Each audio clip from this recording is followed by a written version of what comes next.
19 మే మంగళవారం మిమ్మల్ని ఆధ్యాత్మిక ప్రపంచంలో బిలియనేర్గా మార్చబోతోంది.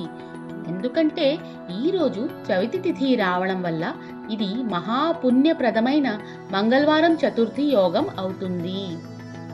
ఈ సమయంలో చేసే మీ జపాలు, ధ్యానం, మౌనం, శాస్త్ర అధ్యయనం 1,00,000 రెట్లు ఫలితాన్ని ఇస్తాయి.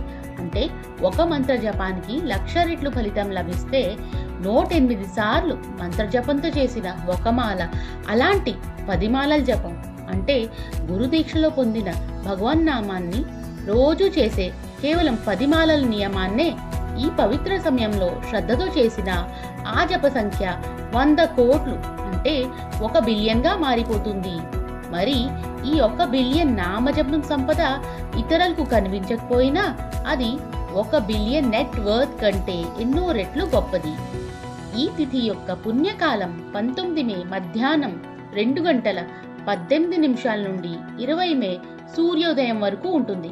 కాబట్టి సాధ్యమైనంత వరకు మీ పనుల మధ్యలో కూడా సమయం కేటాయించి మీ పూజ గది లేదా ఇంట్లోని ఏదైనా శుభ్రమైన ప్రదేశంలో ఆవు పేడ పిడకలు వెలిగించి లేదా గోచందన్ అగరబత్తులతో సాత్వికంగా మార్చుకుని జపం చేయండి.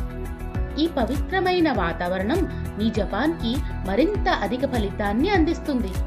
వీడియో ఉపయోగకరంగా అనిపిస్తే వెంటనే దీన్ని షేర్ చేసి ఇతరులకు కూడా లాభం కలిగించండి.